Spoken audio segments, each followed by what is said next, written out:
silakan duduk. Ya. Geser Pak. Ya. Ya. Ya, kursinya hanya itu Pak di pengadilan. Ya, tidak bagus. Ya, sederhana saja ya.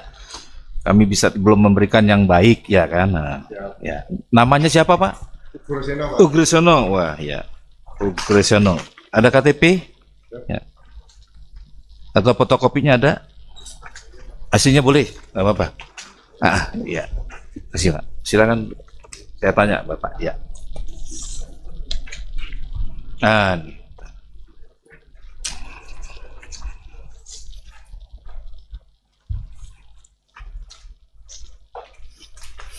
Nama lengkapnya Pak? Ugrisono aja Pak. Dr. Andes Ugrisono ya? Ya. Ugrisono. Ini ejaan lama ya Pak? Lama ya. Tempat lahir? Jakarta 17 Februari 1956. 1956 ya. Agama? Islam. Pekerjaan? Purnawirawan Polri Pak. Purnawirawan Polri ya. Bangga Pak, Purnawirawan itu Polri bangga. Iya. Purnawirawan Polri itu bangga ya kan. Iya. Pernah bekerja di Polri kan ya. Iya pernah bekerja. Iya kan. Lagi. Tempat tinggal? Jalan Suci Gang Regalia. Nomor 99 RT 18 RW 04 Kelurahan Susukan Ciracas Jakarta Timur. Ciracas Jakarta Timur ya. Alamat Jakarta Timur ya. Kenal Pak, saya tanya. Kenal dengan top-topan hakim? Kenal tidak? Top-topan hakim? Tidak kenal ya. Dengan Bangun Sutoto? Tidak kenal ya. Dengan Joko Widodo? Pernah ketemu? Pernah ketemu ya. Berarti tahu Pak ya. Tahu. Dekat? Jauh? Kalau pernah ketemu hubungannya? Ya kalau bicara dipanggil sekali saja, habis itu enggak. Kalau dipanggil sekali saja ya. Berarti tahu ya Pak. Tahu Pak. Dengan Profesor Dr. Opa Emilia MED SPOG PhD. Nah, belum pernah ketemu juga. Profesor dengan Dr. Wening Udasmoro? Belum pernah ketemu juga. Kalau kepolisian tahu ya. Ya. Universitas Gajah Mada tahu juga ya. Ya. Ada tanggapan dari tergugat 1 sampai dengan 4 dan tergugat 2, 3 dan turut tergugat? Tidak ada. Turut tergugat 4? Tidak ada. Turut tergugat? Tidak ada juga ya. Disumpah dulu Pak ya, sesuai dengan nama. Silakan berdiri.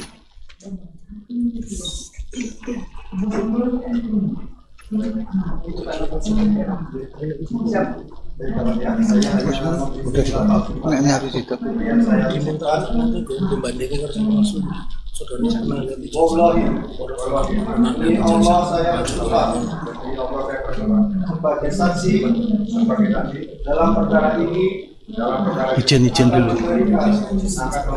keterangan yang benar, tidak lain daripada yang sebenarnya.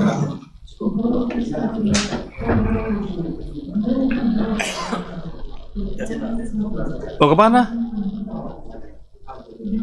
Ambil ijazah tadi. Asli. Nah inilah bolak-balik kadang-kadang. Tadi nggak dibawa ya? Dibawa apa? Dibawa sama. Oh saksi, yang Bapak ini ya. Saksi ya, saksi hadir di sini ya, mengerti hadir di sini ya. Tentang persoalan apa? Berkaitan dengan gugatan CLS dengan kaitan ijazah tadi. Gugatan CLS ya Pak ya, dengan terkait dengan ijazah ya. Siap. Ijazah siapa Pak? Ijazah Pak Jokowi. Ijazah Jokowi.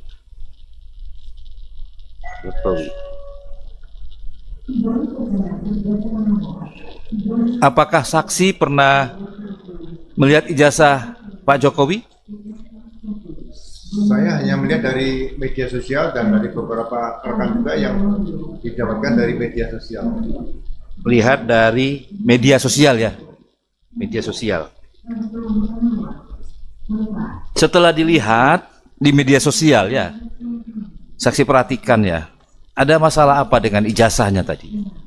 Ya, secara sepintas dengan kasat mata saya, yang pertama foto. Foto apanya? Foto yang ada dalam ijazah itu hanya saya amati sendiri dengan mata saya, berbeda dengan Pak Jokowi yang pernah saya bertemu itu. Berbeda ya? Berbeda fotonya yang di ijazah, yang ada di media, berbeda dengan yang saudara lihat langsung orangnya, lihat asli orangnya ya. Fotonya asli orangnya. Dengan orang aslinya kan ya? Berbedanya. Berbedanya di mana? Ya, kita kan waktu pendidikan juga ada belajar tentang forensik, Pak. Tentang foto kehakiman, kemudian ada tulis kehakiman semua. Iya. Tanda tangan dalam dokumen itu kan juga kita pelajari juga. Itu berbedanya di situ ya. Setelah mempelajari waktu di pendidikan ada forensik ya, forensik dulu ada forensik apa itu? Tadi diktiloskopi ya kan ya. Jadi dulu namanya kan pendidikan diktiloskopi ya. Daktiloskopi kan ya. Iya kan? Belajar juga ya. Sidik jari. Nah, sidik jari termasuk itu juga ya. Diajari nggak? Ada ilmu tulis kehakiman juga ada, Pak. Termasuk itu ya. Ya, daktiloskopi. Identifikasi loh. Identifikasi ya, ya. Ya saya juga diajari dulu ya. Daktiloskopi ya kan, mengenai sidik jari banyak macam-macamnya. Forensik kehakiman istilahnya ya. Berbeda dengan yang di orangnya tadi. Orangnya. Selain orangnya berbeda apalagi? Ya saya hanya diskusi dengan Pak Roy Suryo, kemudian dengan Pak Rismon, Dr. Tivan, ketemu. Saya pengen mengamati ada apa sih jasa ini gitu. Iya. Setelah dilihat-lihat dibandingkan dengan yang di media, dengan orangnya, gimana? Ya, saya mengambil kesimpulan analisa saya, polisi sebagai aparat negara perlu mengambil langkah yaitu fokus kepada pasal berapa nih kalau misalnya dugaan tadi memang harus dibuktikan. Nah, karena kita harus bisa memberikan jawaban pada masyarakat. Jadi saya pemikiran saya lebih cenderung pasalnya adalah pasal 263 ayat 2 KUHP, yaitu digunakan untuk maju sebagai waktu itu sebagai calon wali kota 2 kali, kemudian calon gubernur dan calon presiden. Sehingga ke depan nanti peran KPU tidak hanya sebagai event organizer aja untuk melaksanakan pilpres, tapi juga harus melakukan verifikasi secara tuntas, secara mendalam tentang persyaratan-persyaratan dokumen yang diperlukan oleh KPU. Jadi itu waktu itu melihatnya kapan Pak itu? Melihatnya dan membandingkannya kapan? Kira-kira tahun berapa? Saya 2025 sudah hampir tiap hari karena itu menarik perhatian sebelum yang pertama kali lihat itu kan, sebelum kenal dengan Roy Suryo tadi ada melihat kan, baru diskusi dengan Roy Suryo. Kapan itu? Kira-kira mulai pertengahan 2025 Pak. Oh, pertengahan ini 2025. Terus tadi katakan ada calon wali kota. Apa sebelum calon wali kota itu gimana tadi? Ya, saya melihat undang-undang pemilu. Ya. Kemudian saya lihat persyaratan untuk menjadi calon wali kota, calon gubernur, kemudian juga calon presiden kan bukan hal yang mudah bagi saya. Karena ini kan untuk memimpin daerah maupun memimpin negara seperti itu. Yeah. Jadi kejelian ketelitian itu harusnya ditunjukkan oleh KPU. Seperti misalnya ada ke depan nanti dalam pemikiran saya, apakah calon presiden atau kalau calon kepala daerah terlalu banyak misalnya, cukup peran lokal, perlu dipampangkan di media cetak atau media elektronik yang ada seperti itu, sehingga masyarakat bisa memberikan penilaian dari awal sebelum terjadi masalah seperti sekarang ini kan berlarut-larut seperti itu. Perlunya syarat calon presiden ya, wakil Iya, presiden Pak. lebih ketat Iya, tuh ya. iya, yang Usulan saudara kan ya, ya. Siap. Perlunya ya. Berarti adanya perubahan atau perbaikan undang-undang gitu ya, Eh, atau aturan di bawahnya. yang penting realisasinya. Jadi seperti contoh misalnya KPU. Ya, Kalau KPU menerima persyaratan untuk verifikasi itu kan harus membuat berita acara. ya. Nah, kemudian juga diumumkan. Nah, ada nggak masukan-masukan dari publik dan sebagainya maju. Tapi diberikan batas waktu sehingga tidak terlalu lama. Misalnya 1 minggu menerima masukan dari beberapa pihak seperti itu. Selama ini ada KPU seperti itu. Saya melihat dengan peristiwa yang kaitan dengan ijazah Pak Jokowi ini kan tidak ada, hanya akhirnya ditekan oleh publik di situ, termasuk yang di KPU pusat melalui Komisi Informasi Publik yang di pusat itu, Ya, KIP. supaya ditunjukkan KIP tadi. Ya. Nah, sebetulnya bagi saya kalau KPU sudah berani menunjukkan seperti itu, KPU pusat, nah pasal 263 ayat 2 KUHP itu bisa diterapkan dulu. Itu menjadi barang bukti karena digunakan. Jadi bukan yang menyerahkan. Kalau waktu itu di KPU diteliti dengan jelas, ini kan tidak akan maju. Jadi karena tidak diteliti dengan jelas dan sangat teliti, akhirnya maju. Nah ini mungkin ke depan perlu kewaspadaan seperti itu, sehingga ya sekali lagi saya katakan jangan sampai selalu terjadi hal-hal seperti ini yang berlangsung proses 5 tahunan seperti itu. Jadi peraturan KPU-nya Pak tadi ya. Peraturan KPU-nya yang harus diperbaiki ya. Siap. Nah itu. Memang ini yang masukan begini. Kalau ada masalah peraturan KPU-nya yang kurang jelas, harus diperbaiki. Harus tegas dan jelas gitu. Tegas, jelas, dan kalau memang ada kurang diperbaiki kan itu ya. Kembali lagi ya, tadi kan. Jadi saksi baru tahu tahun 2025 Ya. dari media ya. Tapi belum pernah lihat saksi ijazah aslinya Pak Jokowi. Sampai sekarang saya nggak pernah. Nggak pernah lihat ya. Tidak pernah lihat ya. Jadi memang ini masukan ya. Ya. Kalau KPU berarti kan negara ada yang kurang terhadap aturan-aturannya ya kan ya. CLS seperti itu benarnya. CLS kan seperti itu aturannya kan ya. CLS. Bagi Kan saya ke masyarakat. depan peraturan-peraturan KPU itu harus diberikan kepada publik pencerahan supaya trust, kepercayaan publik ini bahwa KPU bukan hanya sekedar event organisasi untuk melaksanakan pemilihan dan pemungutan suara saja, itu saja. Kan pemilihan seluruh Indonesia lagi ya. Seluruh Indonesia. KPU itu kan. Hal apa yang tidak pas di Iya. ataupun Unggahan. Ya, kita kan selama bertugas sering membuat DPO nih, daftar pencarian orang. Jadi di akabri kepolisian itu ada semacam norma kalau seorang junior yang paling junior itu harus mengenali seniornya.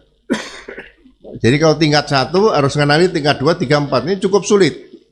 Jadi walaupun berpakaian preman di luar misalnya itu harus tahu ini seniornya. Nah, sama dengan mengenali orang, ini pelajaran DPO. Jadi kita sudah terbiasa dengan melihat kok yang foto ini dengan orang yang asli pernah kita lihat kok berbeda seperti itu. Itu yang sangat menonjol bagi saya di situ. Kalau teknik yang lain saya tidak pelajari, hanya dengar cerita dari Pak Rismon atau Pak Rosoria atau Dr. Tipa itu. kapan saudara pernah dipanggil oleh Pak Jokowi, Pak? Bulan Februari tahun 2015 saat beliau baru 4 bulan menjabat sebagai presiden. Iya. Karena waktu itu saudara sebagai Saya baru selesai jadi Wakapolri itu 1 tahun kurang lebih. Saya pensiun 2014 1 Maret, nah Februari 2015 saya diundang ke istana waktu itu bersama Prof. Jimli Asidiki dan beberapa kawan yang lain. baik Pak, dari saudara yang lihat Pak ketemu dengan jasa dengan unggahan itu Iya. apa yang sekilas beda? Ya beda jauh Pak, nggak ada beda, bukan beda sedikit, beda jauh. Jadi Contohnya dalam apanya? ya misalnya Maksudnya di foto kan, di foto. Iya, iya, unggahan iya, itu kan, iya, foto iya. seseorang itu dengan Pak Jokowi Iya. bahkan Bapak Iya. menghadap. Ya misalnya saya nggak pernah lihat Pak Jokowi pakai kacamata begitu. Kemudian bentuk gigi seperti kan kita bisa lihat seperti itu. Kemudian begitu digambar bentuk telinga, mata, pintas kita lihat banyak perbedaan seperti itu. Ya, ya, hidung seperti itu. Jadi panca indera itu bisa kita lihat dari kasat mata kita bisa kita lihat pintas. Itu yang diantaranya ya. Siap ya. Beda. Siap ya.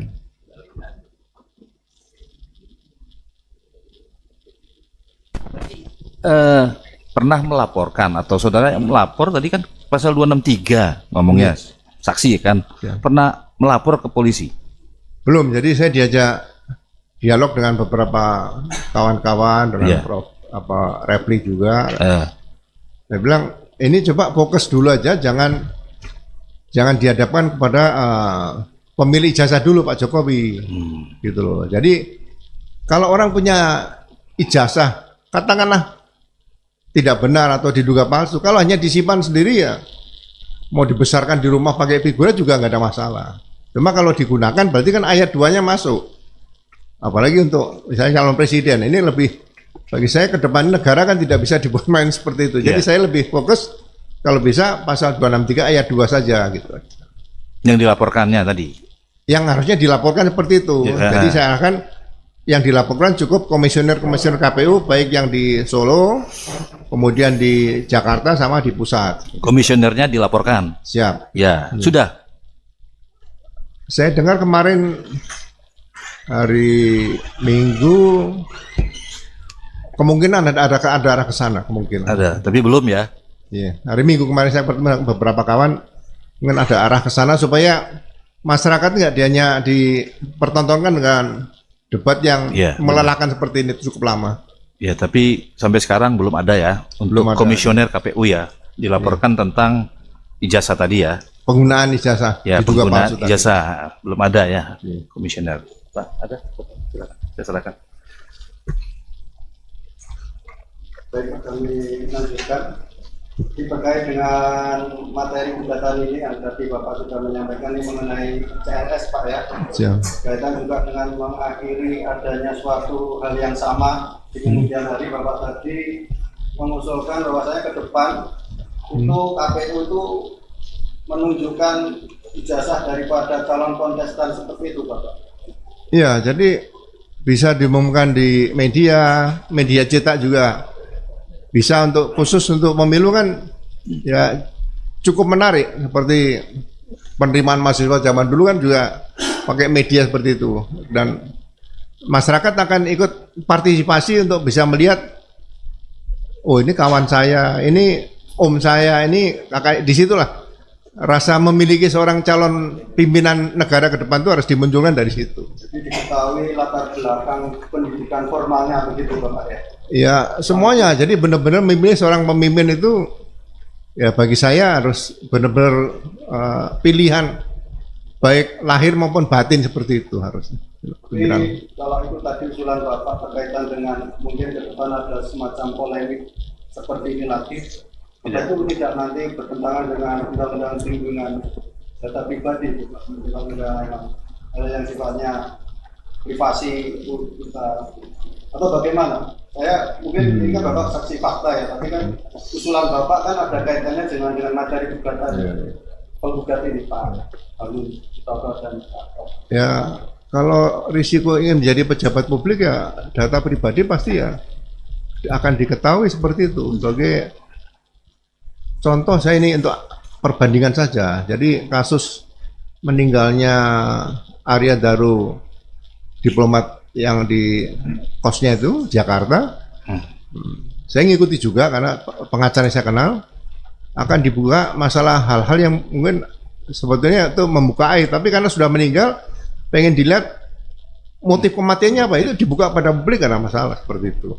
Oke, jadi kalau itu memang untuk berkaitan dengan Kepentingan. adanya kepentingan yang lebih luas, Iya, mungkin hal yang semacam ini bisa dikesampingkan ya untuk iya khusus ya. kepentingan yang lebih luas begitu ya. Iya. Katanya mungkin seperti itu yang masukan Bapak. Oke, kalau Bapak mohon maaf, dari karirnya Bapak dari, kalau mungkin dari TNI kan kecabangan Bapak, Polri itu dari apa Bapak? Latar belakang apa mungkin dari serse atau dari Oh iya. apa Bapak? Saya lebih banyak di bidang reserse. Serse ya? Ya, karena Sering berkaitan dengan bukti itu memang sudah, Iya. bukti memang sudah tahu Bapak ya. dan analisa kriminalnya atau analisa kriminalistiknya harus lebih jeli di situ kalau reserse seperti itu. Cuman kan menguntungkan Kalau kita Bapak ini pernah bertemu secara langsung dengan Bapak atau Presiden ke-7 tahun 2000 berapa? 15 ya.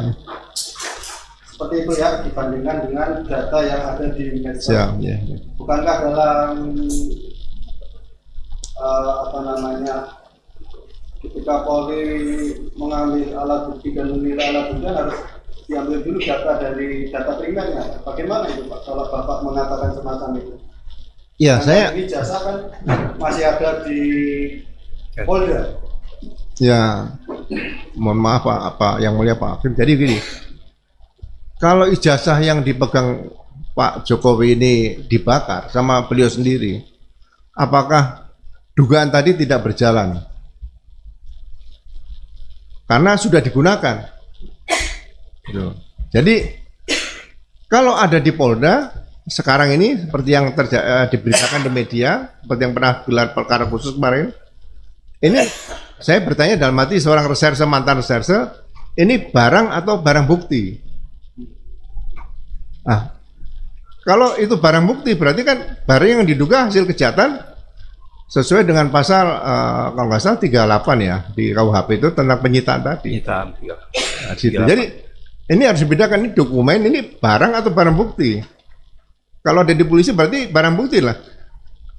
Mengambil kesimpulan sementara loh. Kalau barang bukti kan barang yang dipakai sebagai kejahatan atau hasil kejahatan dan sebagainya. Ini sensitif bagi saya seorang reserse gitu. Jadi bagi saya lebih bagus kalau fokusnya kaitan dengan dugaan ijazah di KPU. Nah, KPU tadi yang disita resmi oleh kepolisian dengan beberapa petunjuk cukup banyak menurut saya. Yang didapatkan di media itu kan sudah dibuka semua, ada harian kedaulatan rakyat. Itu sebenarnya demi kepentingan negara dan bangsa, ya kepolisian negara Republik Indonesia jangan ragu-ragu untuk mengungkapkan seperti itu. Maksudnya ke depan jangan sampai terjadi lagi hal-hal seperti yang sekarang terjadi itu. Ya, jadi seperti itu pandangan Bapak ya. Siap. Kasus atau polemik yang sekarang ini sudah terjadi dalam perkara itu, masuk juga adanya tadi ini kan tujuan Siap. tadi kan sebenarnya kan memang pengen polemik ini berhenti dan ada endingnya, tapi kan sampai Siap. hari ini memang masih berlanjut seperti ini. Bahkan ada laporan juga Pak Jokowi. Tapi kalau dari sisi apa namanya lidiknya maupun sidiknya sersa, hal-hal yang bukan merupakan data primer juga dimungkinkan seperti itu Pak. Kita mengambil suatu asumsi sehingga meningkatkan ke penyidikan. Ya, jadi menarik ini kan kebetulan menyangkut Presiden ke-7 nih malah negara Pak. Jadi saya juga berpikir gini, apakah dibuatkan laporan polisi model A? Ya, saya menarik karena waktu pertama kali saya bertugas tahun 79 di kepolisian itu ada asisten Kapolri bidang reserse intelijen, Pak. Nah sekarang reserse juga melaksanakan tugas intelijen penyelidikan. Padahal penyelidikan itu bagian dari penyidikan. Jadi beda penyelidikan reserse dengan penyelidikan intel. Gitu loh. Tapi saya lihat sekarang ya mohon maaf itu perlu perbaikan juga nanti ke depan ada peraturan Kapolri nomor 6 tahun 2019 itu bagi saya yang sangat mengagetkan gitu. Maksudnya kok ini jadi tumpang tindih antara reserse sama intel seperti itu. Makanya kalau misalnya kaitan dengan ijazah yang diduga palsu tadi sebaiknya tidak usah menunggu polisi bisa datang ke KPU dilihat ini harus dituntaskan ya disita dulu yang dari KPU KW dulu. Jadi jangan selalu debat antara Pak Jokowi dengan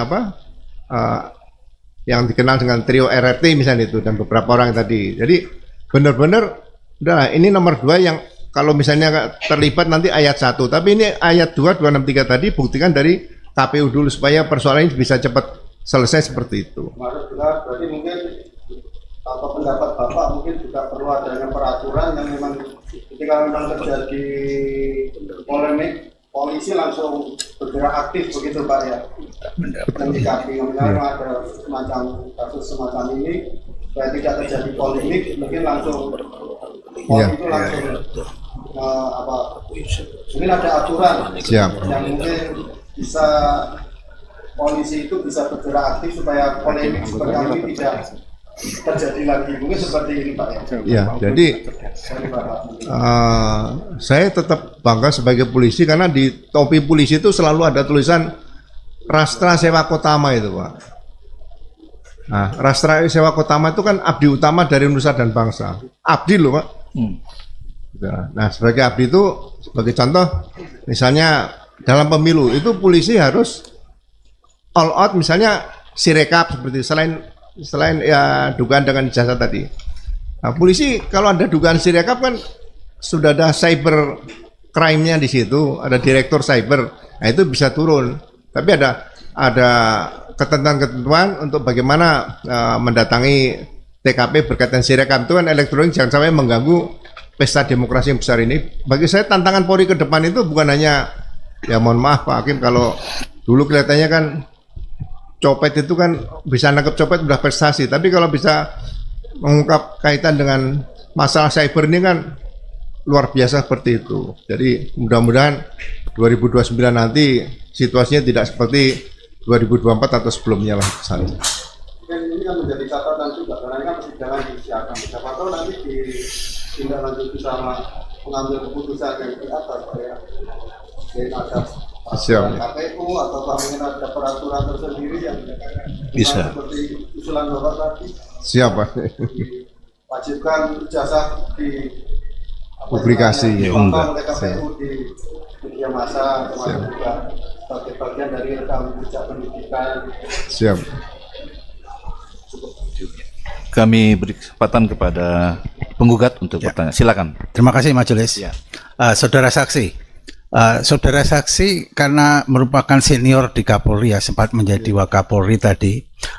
Kalau unit kerja yang namanya Pusat Laboratorium Forensik itu keberadaannya di mana? Di dalam organisasi Kapolri itu?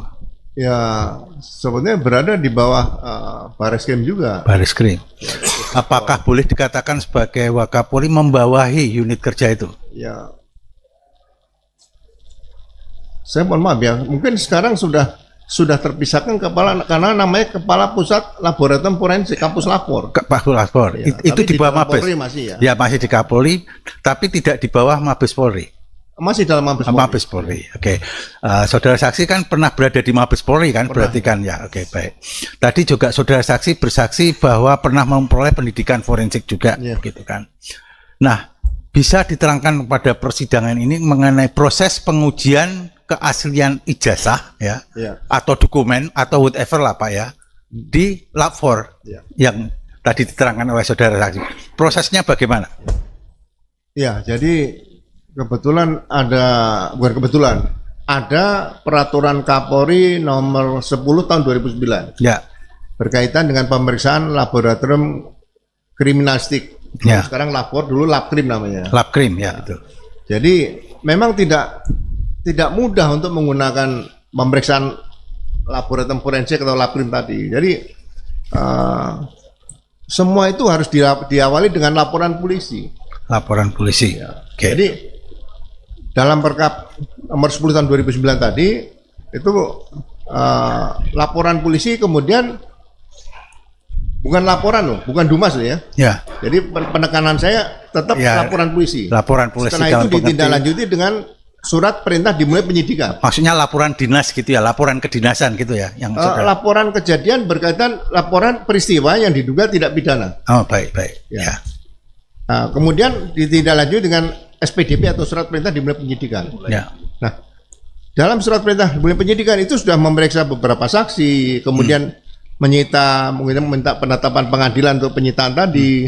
Nah, setelah lengkap, yang akan diperiksa ke laboratorium forensik itu adalah yang sudah dilengkapi dengan administrasi penyidikan. Oke. Jadi kalau penyelidikan, khusus penyelidikan langsung ke laboratorium kriminalistik atau laboratorium forensik itu tidak bisa melanggar peraturan Kapolri itu sendiri seperti itu. Baik. Saudara saksi mengikuti proses pengujian ijazah yang dilakukan oleh Lapor Ya. pada ijazahnya Pak Jokowi. Saya setelah selesai saya ketemu dengan kawan-kawan pasti Ya. saya tanya bagaimana Ya.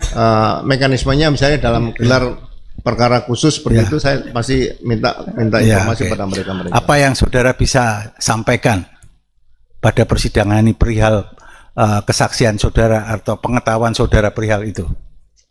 Ya, Begini, saya ulangi peran. Apa yang seharusnya dilakukan ya oleh Lapor, tapi tidak dilakukan oleh Lapor, yang saudara amati? ya. Jadi tadi sudah saya sampaikan pada yang mulia para hakim tadi. Nah.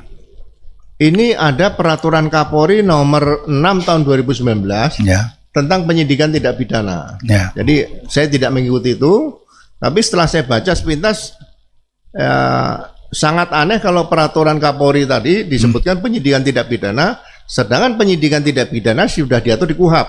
ya, Nah, di situ sebutkan ada laporan atau dumas. ya, Nah, istilah-istilah seperti ini nih sebetulnya perlu diperbaiki.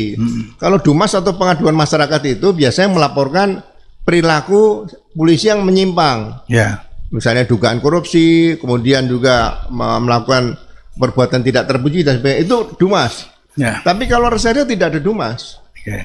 Ya, makanya saya selalu sampaikan sama para junior kalau ketemu, coba sosialisasikan laporan polisi itu laporan bukan laporan kebetulan ditangani polisi. Ya, Misalnya jaksa menangani kasus Pak Tom Lembong gitu korupsi.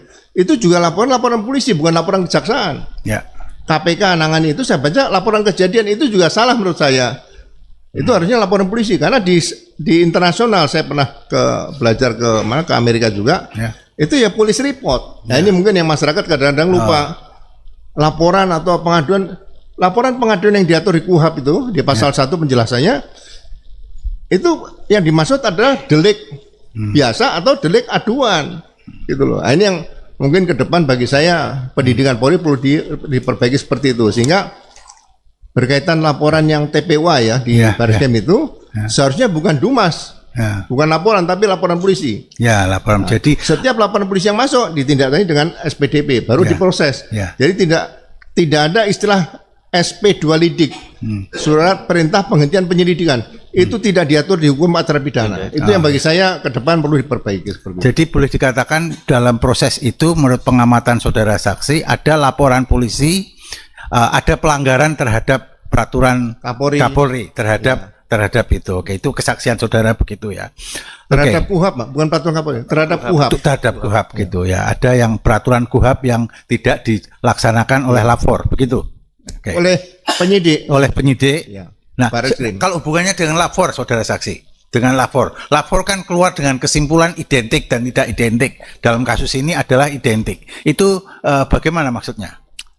Lapor harus menolak kalau administrasi penyidikan tidak tepat. Oh, seharusnya ditolak ya. Karena yang kedua, pengertian identik itu bagi saya hanya tanda tangan identik. Oh ya. Kalau dokumen misalnya ijazah, sertifikat itu ya asli atau palsu. Oh, kalau identik tidak dikenal dalam Lapor. Nggak ada. Kalau uang ya asli palsu, tidak ada uang identik. Oh ya, oke, baik. Seperti itu. Nah, ini mungkin yang perlu selalu sampaikan kepada publik seperti itu. Oke. Baik, saudara saksi, ini agak berbeda pertanyaan saya adalah ketika saudara saksi menjabat sebagai pejabat di Kapolri itu pernah ada nggak semacam tekanan bersifat politik gitu untuk saudara melakukan di luar yang saudara yakini harus dilakukan? Pernah nggak memperoleh tekanan seperti itu? Ya, saya belajar pembentukan polisi di Magelang 1 tahun. Ya. Ya kan? Bagaimana sejarah perjalanan bangsa. Kemudian 3 tahun di Sukabumi. Ya. Jadi pertanggungjawab polisi itu harusnya kepada hukum bukan pada atasan. Nah, ya oke. Itu yang harusnya sampaikan. Jadi saya pernah berbeda pendapat dengan pimpinan dan saya juga paling senang berbeda pendapat. Ya. Dengan anak buah juga sering berbeda pendapat. Jadi polisi itu harus sering berbeda pendapat. Ya. Karena untuk mendapatkan yang benar-benar hakiki itu kan sulit.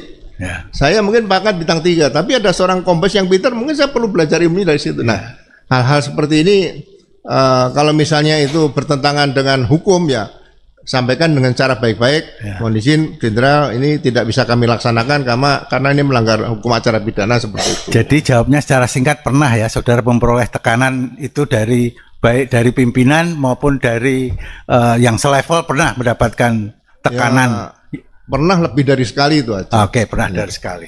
Sehubungan dengan itu, bagaimana kesaksian saudara mengenai keadaan sekarang? Apakah Polri mendapatkan tekanan atau tidak?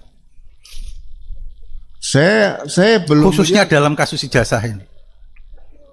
Kalau saya harus melihat begini, ya saya ingin polisi kembali kepada polisi negara Republik Indonesia. Cukup saksi. Jawaban itu sudah cukup Ya, bagi itu kami. aja. Oke, saudara saksi, boleh saya perlihatkan karena saudara juga pernah belajar forensik kan ya saudara. Boleh izin yang majelis Silakan, kami silakan. hormati. Silakan dari apa juga? Dari tergugat. Saudara Tergugat, saksi silakan. kan sudah melihat di medsos dua macam Silakan, Pak. Silakan. dua macam dokumen ini ya. Ya, nah. Terus kemudian tadi di persidangan juga diperlihatkan ijazah asli, tahun lulusan sama, tahun 85. Baik, ya. Ini orang yang berbeda, ya. Sekarang sebagai ahli forensik, apa yang saudara lihat sebagai perbedaan? Ya, perbedaan. Ya, bisa kembali. Udah lihat dulu, Pak. Lihat dulu, Bapak. Belum lihat dulu, nanti lihat dulu bapaknya. Kalau belum lihat, saksi belum lihat. Boleh. Pegang aja. Kacau. Kalau sudah lihat, duduk nggak apa-apa. Kalau sudah lihat, duduk aja. Lihat, silakan.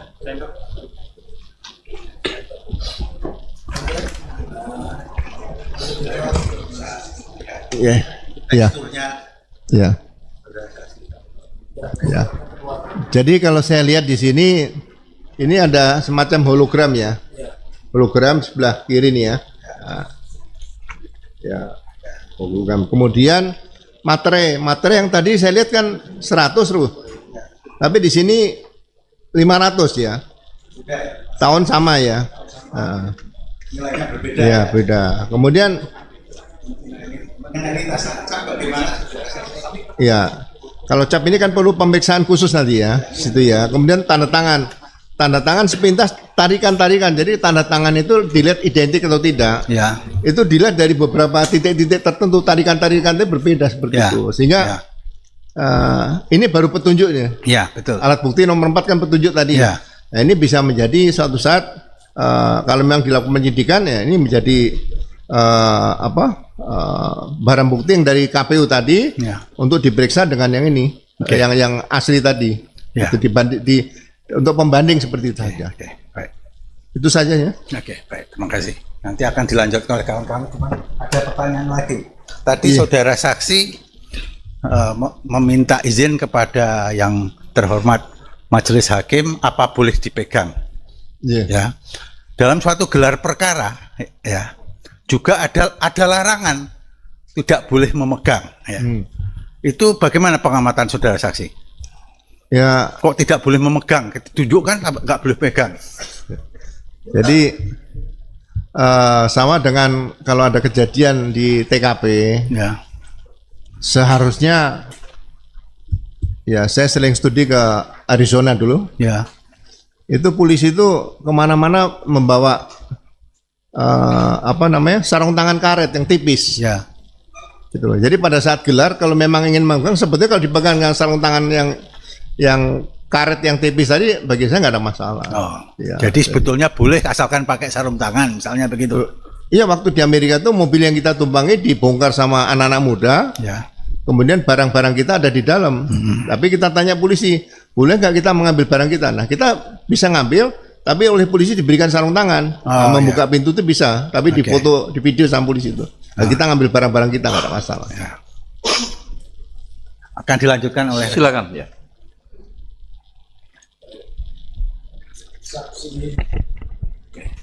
Saksi tadi menjelaskan bahwa penghentian penyelidikan itu bertentangan dengan KUHAP. pertanyaan saya selanjutnya, menurut saksi, kalau begitu apa yang harus dilakukan penyelidik ketika alat bukti belum ditemukan? Mau diulangi dulu, Pak? Ya, tadi saksi menerangkan bahwa penghentian penyelidikan itu tidak dikenal di dalam KUHAP. Lalu saksi kan latar belakangnya reserse, bahkan pernah belajar ke Amerika ya. Nah, pertanyaan saya, jika menghadapi satu perkara seperti itu, bagaimana seharusnya yang dilakukan oleh seorang penyelidik? Ya, jadi dari awal sudah saya katakan, pertama jelas harus ada laporan polisi. Harus ada laporan polisi. Jadi kemudian setelah laporan polisi diterbitkan surat perintah dimulai penyidikan. SPDP. Ya. Karena dalam KUHAP penjelasan dari pasal-pasal tersebut, Ya.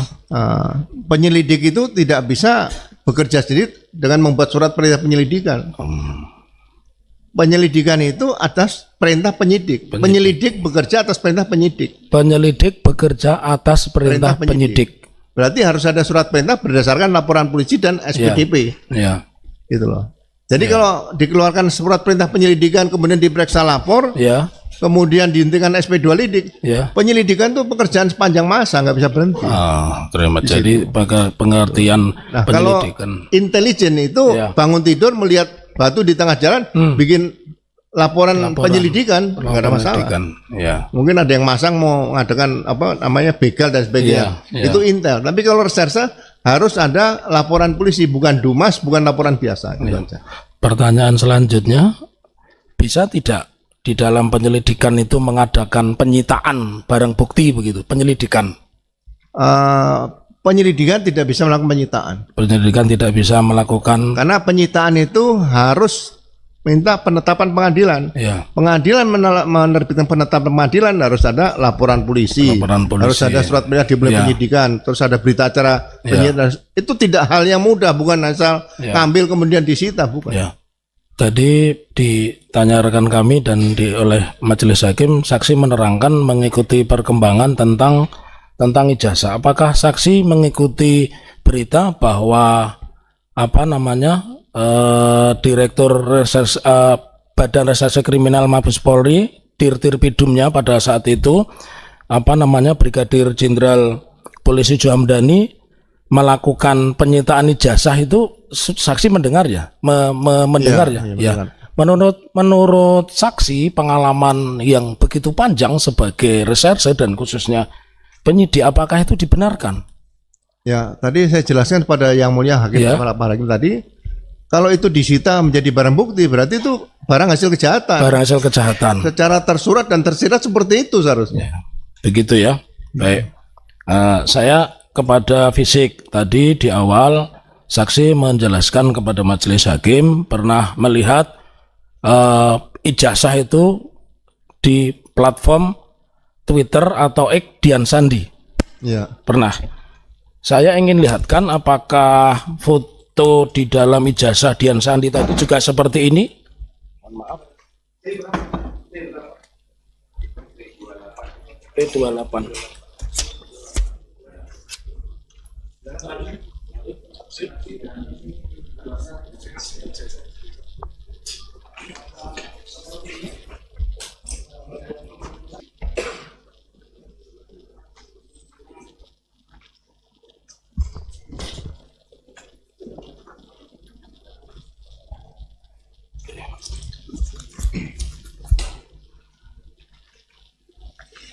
Baik, kami lanjutkan kembali bahwa tadi kepada saksi kami tunjukkan tentang gambar di buku reuni. Jadi saksi belum pernah lihat buku reuni ya, baru hari ini ya. Belum baru hari. Tapi gambarnya sama. Sama. Sumbernya sama. Ya. Ya. Lalu tadi saksi mengatakan secara fisik 2000 berapa yang dipanggil oleh Pak Jokowi? 2015. Ya, pertanyaan saya, apakah wajah Pak Jokowi sama dengan ada yang di buku alumni ini dan di platform Twitter yang saudara saksi lihat, wajah Pak Jokowi? Beda jauh. Sangat beda jauh. Ya.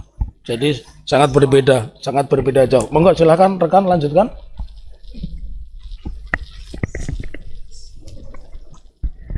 Izin Jenderal. Selanjutnya kami panggil saksi. Tadi sudah ditanyakan oleh rekan-rekan kami untuk tentang masalah penyitaan. Jadi menurut saksi, dalam kepolisian itu ketika sudah ada penyitaan, itu apakah tidak boleh ditunjukkan kemana-mana atau boleh? Karena dalam pemberitaan yang kita ketahui, ketika itu barang yang begitu diributkan berupa ijazah ini katanya sudah dipegang oleh kepolisian, tetapi di dalam berita lain kemudian ada seseorang politisi itu datang ke rumah dan melihatnya. Nah, ini kan menjadi sebuah kebingungan di masyarakat. Menurut saudara saksi? Ya, jadi yang jelas kalau itu di dokumen yang ijazah tadi sudah disita oleh penyidik atau kepolisian, berarti ada dugaan dokumen itu adalah barang bukti. Menjadi barang bukti. Untuk menyita barang bukti, karena ini kan bukan tertangkap tangan nih, ya kan? Bukan hot pursuit, jadi tetap meminta penetapan pengadilan dulu. Nah, minta penetapan baru disita barang ini. Jadi ini dilema bagi saya, kalau sudah di tangan polisi itu bukan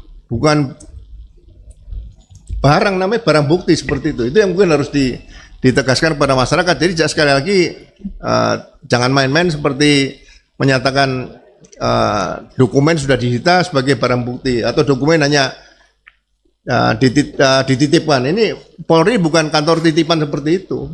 Polisi ya kantor polisi, tempat penegak hukum di situ. Baik, terima kasih saksi. Kami lanjutkan. Seperti yang kita ketahui dalam perkara atau polemik ijazah ini, kita sudah mendengar berita bahwa Bareskrim mengadakan konferensi pers dan lain sebagainya yang menyatakan bahwa ijazah tersebut asli. Tetapi yang menjadi pertanyaan dari masyarakat, tentunya kami juga, adalah bagaimana pembuktian sampai kepada dokumen itu dinyatakan asli. Apakah dalam hal tersebut Bareskrim juga harus membuka, dan apakah proses pengujiannya apakah melalui carbon dating atau mungkin melalui pengujian tinta atau melalui pengujian kertas dan lain sebagainya? Karena yang dalam persidangan ini sudah kami tunjukkan berkali-kali bahwa ada ijazah yang formatnya berbeda. Begitu. Yang pertama itu, terus kemudian yang kedua, apakah dalam menegakkan keadilan, mohon maaf, Bareskrim seperti yang kita lihat dalam berbagai macam konferensi pers, ketika ada tawuran ya yang ditunjukkan adalah senjata tajamnya, bukti-buktinya. Tetapi yang menjadi pertanyaan adalah ketika Bareskrim mengadakan konferensi pers itu tidak menunjukkan ijazah aslinya yang katanya, mohon maaf, sudah menjadi barang bukti. Dua itu, saksi. Iya, bagi saya beda dengan uang palsu ya. Kalau uang palsu kan bisa ditunjukkan kepada publik. Makanya penyidikan berkaitan dengan dokumen ijazah yang diduga palsu tadi, yang jelas harus diawali dengan laporan polisi. Kemudian ada surat perintah dimulai penyidikan. Kemudian sudah ada pemeriksaan beberapa saksi-saksi. Saksi-saksi itu mungkin rektor UGM juga dipanggil sebagai saksi, wakil rektor, dekan, kemudian beberapa dosen yang pernah mengajar di situ tahun berapa dari 80 sampai 85 diperiksa juga. Mungkin karena sudah usia bisa diperiksa di sana. Nah, kemudian kalau itu sudah diperiksa semua, baru keterangan ahli dimintakan juga. Jadi tidak perlu buru-buru harus disampaikan kepada publik bahwa ini ijazah ini sudah dinyatakan asli, karena polisi juga tidak bisa menyatakan asli atau palsu. Seperti masalah merek itu polisi tidak bisa menyatakan ini mereknya asli palsu, harus digugat di pengadilan niaga seperti itu. Jadi ya hakim ya harusnya nanti membuktikan di situ. Jadi bagi saya ada kondisi keterburu-buruan untuk bisa menyatakan di depan publik bahwa ijazah ini asli seperti itu, karena pekerjaan polisi dalam penyidikan itu bukan pekerjaan yang mudah, pekerjaan yang sangat sulit bagi saya. Kami lanjutkan. Dalam perkara ini, Kepolisian Negara Republik Indonesia adalah sebagai tergugat. Dalam pandangan saudara saksi, bagaimana ketika ijazah ini menjadi polemik dan lain sebagainya yang, mohon maaf, menjadikan masyarakat menjadi antara percaya dan tidak percaya, terbelah. Kepolisian Negara Republik Indonesia seharusnya bagaimana bersikap? Apakah ketika ada warga negara yang menggugat dengan itikat baik di Pengadilan Negeri Surakarta yang terhormat ini, apakah seharusnya menunjukkan bahwa ijazah asli itu perlu? Ya, sekali lagi profesionalisme Polri itu kan diuji di sini. Saya tahun 1999 itu kasus Bulogit saja, untuk mendengar keterangan Presiden Gus Dur saja beliau siap sebagai saksi. Jadi tidak ada masalah. Jadi dan itu diperiksa di istana waktu itu. Jadi sekali lagi hal-hal yang berkaitan dengan penyidikan ini tidak bisa dianggap hal yang sepele, karena masyarakat ya sampai kapanpun lah kadang-kadang ada oknum ya yang kurang bagus, tapi tetap masyarakat masih butuh polisi, perlu polisi. Saya rasa, saya selalu katakan pasti dalam tubuh kepolisian ada polisi baik dan polisi yang tidak baik situ. Kalau polisi baik menurut saya, ya menurut ukuran saya masih ada 99% lah, itu aja. Jadi mudah-mudahan ke depan tidak ada lagi hal-hal seperti ini. Kalau penyidikan itu tidak dilakukan dengan sempurna, biasanya muaranya nanti kan ke pra-peradilan di situ, atau proses. Jadi proses criminal justice system ini harus ditempuh semuanya. Jadi ya mohon maaf pada para hakim nanti, reformasi di bidang penegakan hukum ini mungkin juga harus dilakukan selain reformasi yang sekarang sedang dilakukan oleh Presiden ini, reformasi Polri tadi. Cukup Yang Mulia. Terima kasih Jenderal. Silakan dari tergugat satu, silakan. Terima kasih Yang Mulia. Pak Ugro, mohon maaf, mohon izin, saya ingin menyampaikan pertanyaan-pertanyaan terkait dengan peristiwa yang menjadi pokok sengketa di dalam perkara ini ya Pak ya. Jadi sesuai sumpah yang diucapkan oleh Bapak, dalam hal ini Bapak dihadirkan sebagai saksi fakta yang majelis ya, bukan sebagai ahli. Namun demikian meskipun di dalam keterangan Bapak terdapat pendapat-pendapat untuk menghormati persidangan, kami sangat menghargai dan semuanya kami tanggapi di dalam kesimpulan. Pokok yang disengketakan oleh pihak penggugat. Bapak apakah mengetahui terkait dengan pokok yang peristiwa yang disengketakan dalam perkara ini tentang apa? Secara pasti Bapak apakah mengetahui Bapak? Ya, saya diberitahu sama Pak Taufik tentang ada gugatan CLS tadi, berkaitan dengan ijazah yang diduga palsu Pak Jokowi itu. Jadi gugatan CLS itu gugatan yang diajukan oleh warga negara kepada penyelenggara negara ya Pak ya. Yang Bapak ketahui, apakah Pak Jokowi setelah tidak lagi menjabat sebagai presiden, meskipun dalam nomenklatur disebut Presiden ke-7 RI, dapat disebut sebagai pejabat Bapak atau penyelenggara negara begitu. Ini ya, kaitannya dengan CLS soalnya Bapak. Ya, ini yang menarik ini kan ada proses yang dilakukan oleh penyelenggara negara tadi Pak. Kayaknya saya lebih bagus. Penyelenggara negara itu kaitan dengan ijazah diduga palsu ini adalah KPU tadi yang perlu diproses lebih awal. Pertanyaannya saya ulang Bapak, pada saat ini atau pada saat gugatan ini diajukan dengan tidak lagi menjabat sebagai presiden, apakah Pak Jokowi juga dapat disebut sebagai pejabat publik atau penyelenggara negara begitu? Saya rasa mungkin kalau disampaikan ke saya tidak bisa jawab itu. Baik, ya. Karena saya kembalikan pada yang punya Pak. Baik, terima kasih. Untuk selanjutnya, terkait dengan peristiwa yang disengketakan oleh pihak penggugat, ini kan ada pihak-pihak yang ditarik sebagai subjek tergugat. Yang pertama adalah Pak Jokowi sendiri sebagai tergugat satu. Pak Jokowi ini ditarik sebagai pihak oleh karena sikapnya, oleh karena perbuatannya menolak atas permintaan TPUA untuk memperlihatkan ijazah. Yang ingin saya tanyakan, Bapak mengetahui apa itu TPUA, Bapak?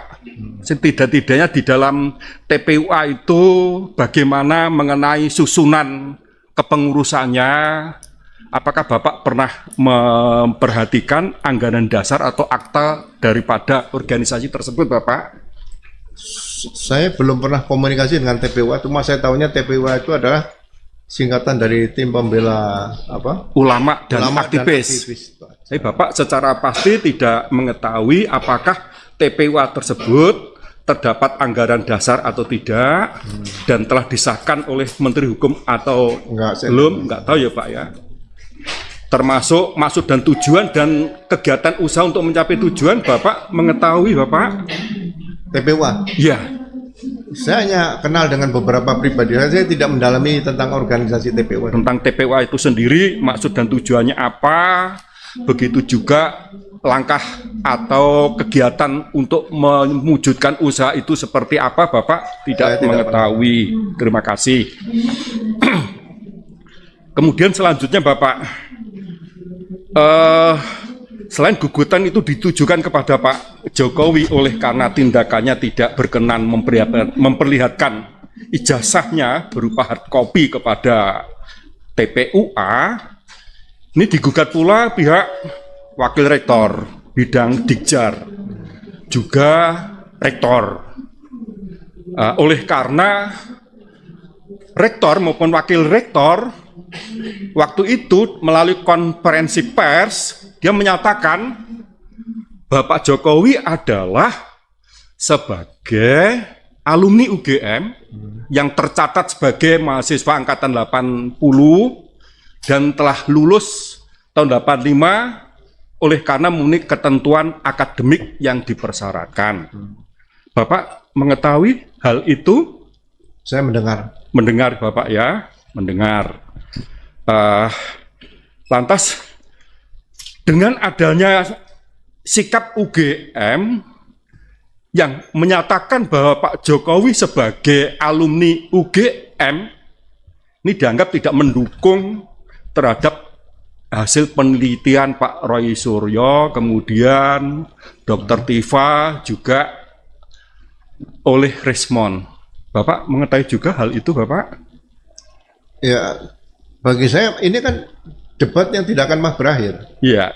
Makanya sebaiknya saya sampaikan tadi bahwa pasal 263 ayat 2 itu lebih tepat supaya untuk menyelesaikan masalah ini diperiksa dari KPU saja, sehingga tidak perlu ada diskusi panjang lebar seperti ini. Baik, itu masukan Bapak ya, itu saran dan pendapat. Namun dalam hal ini Bapak kan dimintai keterangan sebagai saksi fakta sehubungan dengan peristiwa yang dijadikan sebagai pokok sengketa oleh pihak penggugat dalam perkara ini.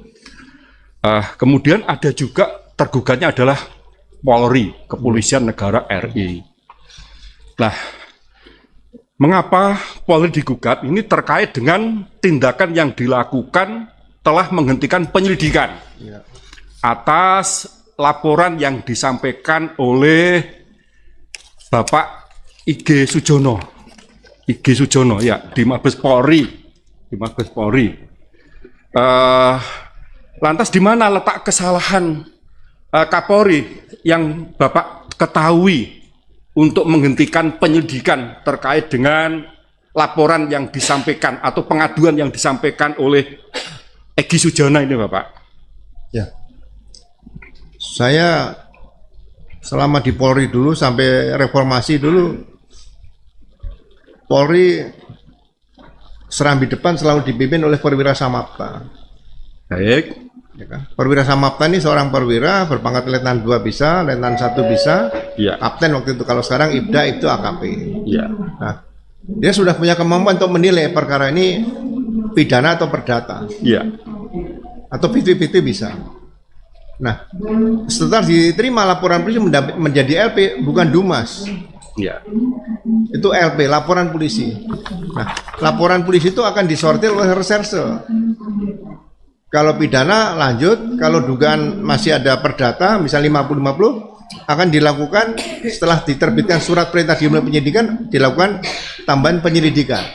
Penyelidikan ini tidak menyentuh pada objek. Makanya ada polisi yang gondrong, Pak, itu.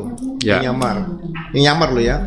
Seperti itu. Nah, kalau misalnya itu nanti ternyata tidak ada pidananya, polisi punya kewenangan luar biasa oleh hukum acara pidana untuk memberikan kepastian hukum, terbitkan SP3, surat perintah penghentian penyidikan. Itu karya Agung Kuhap itu sudah memberikan kewenangan luar biasa pada Polri. Nah, SP3 ini walaupun saya katakan belum 100% dapat kepastian hukum, itu masih bisa digugat pra peradilan. Jadi tidak ada namanya zaman dulu SP2 lidik kemudian ada penyelidikan sendiri. Sehingga saya melihat Perkap nomor 6 tahun 2009 itu membingungkan bagi saya suatu saat. Ini kasihan generasi muda Polri ke depan nanti. Bagi Bapak ya maksudnya, karena Perkap itu sendiri dibuatkan dalam rangka untuk melaksanakan hal-hal yang lebih teknis sebagaimana Seharusnya. diatur di dalam UHAP dan di dalam Undang-Undang tentang pembentukan peraturan perundangan, Undang-Undang nomor 12 tahun 2011, itu pun diatur di dalam pasal 7 yang pada pokoknya bahwa peraturan yang dibuat oleh pejabat atas perintah peraturan yang lebih tinggi itu pun mengikatkan demikian, Bapak. Baik. Tapi peraturan Perkap itu jangan sampai bertentangan dengan induknya atau dasarnya, yaitu KUHAP, Pak. Betul, Bapak. Jadi itu hal yang teknis ya. Namun Iya. demikian nanti biar dijelaskan oleh ahli jika penggugat menghadirkan atau dari pihak tergugat. Demikian, Bapak. Oke. Lantas apakah Bapak mengetahui tentang apa sebetulnya yang menjadi tuntutan bagi penggugat dalam perkara ini atau hal-hal yang dimohon untuk diputus oleh majelis hakim? Bapak mengetahui? Ya, saya tidak bisa mendahului yang mulia Pak Hakim, Pak. Maksudnya oleh penggugat ini karena mengajukan gugatan selain terdapat adanya peristiwa yang disengketakan, terdapat pula adanya hal yang dimohon kepada majelis supaya diputuskan demikian. Ya. Apakah Bapak mengetahui hal itu? Sekali lagi saya tidak berani mendahului apa yang akan diputuskan majelis hakim nanti, Pak. Betul, ini belum diputus, Bapak. Ini sebatas yang dimohon. Lainnya di dalam hukum acara itu dikenal istilahnya petitum. Nah, jadi apa yang dimohon oleh pihak penggugat, Bapak mengetahui? Saya tidak berani terjebak dalam jawaban seperti ini, Baik. karena ini adalah kewenangan para hakim nanti. Baik, terima kasih Bapak. Saya tidak bisa untuk memaksakan Bapak memberi jawaban terkait dengan pertanyaan tersebut. Jadi Bapak tidak bersedia untuk memberikan suatu jawaban atas pertanyaan terkait dengan tuntutan yang diajukan oleh pihak penggugat demikian. Kemudian Bapak, oleh karena terdapat adanya salah satu posita yang diuraikan oleh penggugat juga menjadi pokok sengketa dalam perkara ini, adanya laporan yang disampaikan oleh tergugat satu, yaitu Pak Joko Widodo di Polda Metro, yang pada akhirnya setelah dilakukan penyidikan, ditingkatkan penyidikan, dan setelah ditingkat penyidikan ditetapkan tersangka. Pertanyaan saya, apakah Bapak mengetahui tentang prosedur yang selama ini dilakukan oleh penyidik Polri pada Polda Metro Jaya, Bapak, khususnya mengenai penyidikan terhadap laporan Pak Jokowi mengenai dugaan tindak pidana fitnah yang dilakukan oleh Pak Egy Sujana dan kawan-kawan. Apakah Bapak mengetahui prosedur yang dilakukan oleh penyidik Polda Metro yang menangani perkara tersebut, Bapak? Ya, saya mengikuti karena yang dilaporkan pertama kali saya lihat kan pasalnya 310 sama 311 KUHP. Ya, Berarti kan itu delik aduan. mengikuti dalam pemberitaan Bapak ya. Ya. Baik. Kemudian ya saya juga jumpa sama mereka-mereka kan sering ngobrol gitu kan. Nah, Baik. saya melihat di sini semua kaitannya kan dengan dugaan ijazah palsu. Baik. Jadi bukan penistaan yang tidak ada sebab akibat. Nah, seharusnya Ya. demi kepentingan negara dan bangsa ya persoalan pokoknya diselesaikan dulu, baru nanti persoalan Ya. selanjutnya. Kalau ini tidak dilaksanakan secara tuntas dari persoalan pokoknya, ya ini akan berlangsung bertahun-tahun seperti ini. Ya. Akan tapi terkait dengan jawaban yang telah disampaikan Bapak, apa yang dilaporkan oleh Pak Jokowi ini kan berawal dari laporan yang disampaikan oleh Egy Sujana dan kawan-kawan dalam kapasitas sebagai ketua TPUA di Mabes Polri. Nah, karena berdasarkan hasil penyelidikan yang dilakukan oleh penyidik dan atau penyidik Polri, ya tidak ditemukan adanya unsur pidana, maka itu dihentikan. Lantas apa yang salah yang dilakukan oleh penyidik atau penyidik terkait dengan penghentian penyelidikan atas laporan yang disampaikan oleh Egy Sujana di Mabes Polri, oleh karena dalam hasil penyidikan tersebut tidak terdapat adanya unsur pidananya. Jangan pendapat, silakan fakta saja, Saksi. Ya, Silakan faktanya saja.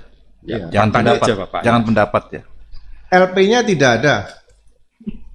Laporan polisinya tidak ada. Laporan polisi tidak ada. Tidak ada. Oleh Hanya karena- Dumas. Dumas. Ya. Karena merujuk pada Perkap nomor 1 tahun 2019 itu Bapak ya. Perkap Baik. nomor 6. Nomor 6 tahun 2019. Ya. Baik. 2019 apa 2009? 2019. 2019 ya. Ya. Nah, Ya. karena laporan polisi tidak ada, Ya. surat perintah dimulai penyidikan tidak ada. Ya. Oke, sementara Tapi cukup saya koreksi tadi yang dimaksud penyelidik ya, bukan penyelidikan. Karena di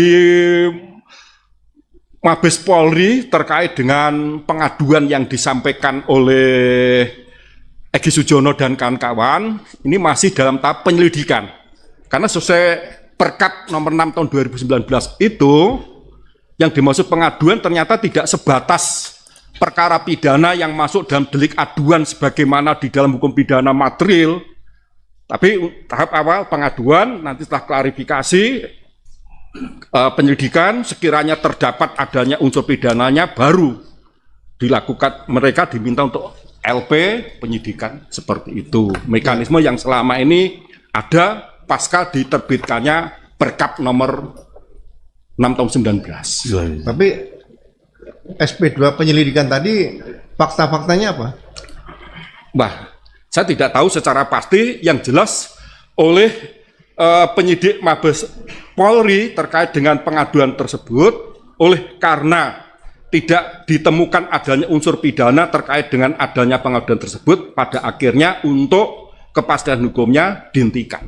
Ya, tapi ada hasil lapor kan? Ada. Hasil lapor tidak bisa dalam penyelidikan. Nah, maka ini saya sampaikan kepada saudara saksi, terlepas tanggapan saksi seperti apa, tetapi faktanya memang demikian. Ya, semuanya kan penegakan hukum dalam rangka kepastian hukum. Baik, jadi ini yang ada di sana. Terkait dengan pertanyaan yang ingin saya sampaikan kepada saksi Pak Hugro Seno, cukup yang mulia. Cukup ya. Terima ya. kasih Pak Hugro. Ya, cukup. Selanjutnya tergugat 2, 3 dan turut tergugat, silakan. Yang sudah ditanya jangan ditanya kembali ya. Untuk tergugat 2, 3 dan turut tergugat kami akan menanggapi di kesimpulan saja Ya, ya. kesimpulan ya. Selanjutnya tergugat 4 ya. Izin Yang Mulia, kami juga tidak ada pertanyaan. Nanti Ya. akan kami sampaikan di Ya. kesimpulan. Terima Ya, kasih. di kesimpulan ya. Nanti keberatasannya masing-masing di kesimpulannya. Saya rasa demikian ya, Pak Ugresono ya. Kuroseno Pak. Ugresono ya. Seno Pak. Seno ya. Oh iya itu. Makanya saya biar diprotes, biar Bapak yang tahu namanya sendiri kan ya. Terima kasih banyak Pak ya. Telah hadir di persidangan jauh-jauh dari Jakarta.